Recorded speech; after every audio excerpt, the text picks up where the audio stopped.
સુરતમાં જાન્યુઆરીથી 93થી વધુ અસામાજિક તત્વોને પાસા હેઠળ રાજ્યની વિવિધ જેલ ભેગા કરવામાં આવ્યા છે।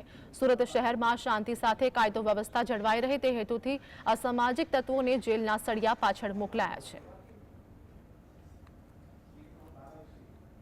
સુરત શહેરની અંદર અસામાજિક તત્વોની સામે પાસા હેઠળ કાર્યવાહી કરવામાં આવી રહી છે, ત્યારે શહેર પોલીસ કમિશનર આપણી જોડે ઉપસ્થિત છે। સર, અત્યાર સુધી કુલ કેટલા પાસા કરવામાં? ચાલુ મહિનામાં 93 એટલે 93 જેટલા પાસા કરવામાં આવેલા છે જોઈએ, અને ખાસ કરીને આપણે સુરત શહેર પોલીસના કટિબદ્ધતા છે કે આપણે પ્રજાજનોના સુરક્ષા માટે આપણા શહેરમાં કાયદા અને વ્યવસ્થાના સરસ રીતે જાળવણી માટે જેટલા બી એવા એન્ટી સોશિયલ એલિમેન્ટ છે, તો મારામારી કરવાવાળા, લૂંટ કરવાવાળા, ચોરીઓ કરવાવાળા, પ્રોવિશનના ગુનેગાર, વ્યાજખોરો બધા લોકો ઉપર જો બહેનોને છેડતી કરવાવાળા તમામ લોકો ઉપર જો અમે પાસાની કાર્યવાહી કરીએ છીએ।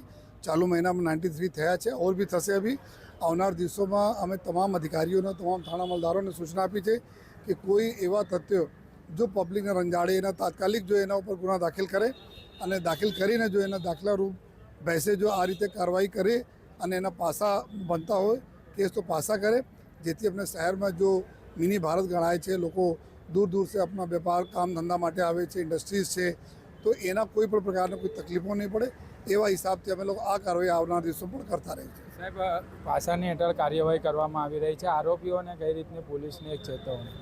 ને આરોપીઓને છે કે બધું કાયદામાં રહેશો તો ફાયદામાં રહેશો, આ તો બધા છે જ, અને જો નથી સુધરતા એના સુધારવાના માટે જો આપણા સુરત પોલીસ કેવી રીતે આ વિરુદ્ધમાં એક્શન લેવા જોઈએ, अपना हमारी कटिबद्धता અમે લોકો જાળવી રાખીશું। અને આપણા સુરત શહેર જો કે લગભગ 90 લાખના વસ્તીના શહેર છે, અને એમાં બી લોકો એટલા વિશ્વાસ કરીને અધર રાજ્યોમાંથી આપણે કામ ધંધા બિઝનેસ માટે આવે અને બધા અમારા સુરતીસ બધાને સ્વીકારે, ત્યારે અમારી ફરજ છે કે પૂરા દેશમાં એક એવા મેસેજ જવા જોઈએ કે Surat is the safest city જો કોઈ પણ કામ ધંધા માટે અને રહેવા માટે। બિલકુલ, આ હતા શહેર પોલીસ કમિશનર, જેમને જણાવ્યું છે કે આરોપીઓને ખાસ ચેતવણી આપવામાં આવ્યું છે કે કાયદામાં રહેશો તો કાયદામાં રહેશો। કુલ 93 જેટલા આરોપીઓ સામે પાસા હેઠળ કાર્યવાહી કરવામાં આવી છે। આવનારા સમય દરમિયાન હજુ 2 જેટલા આરોપી સામે હજુ પાસા હેઠળ કાર્યવાહી થશે, એટલે કે કુલ 95 જેટલા આરોપી સામે પાસા હેઠળ કાર્યવાહી થાય તેવી શક્યતા પૂરેપૂરી જોવા મળી રહી છે। સાઈ જગતાપ, GSTV સુરત।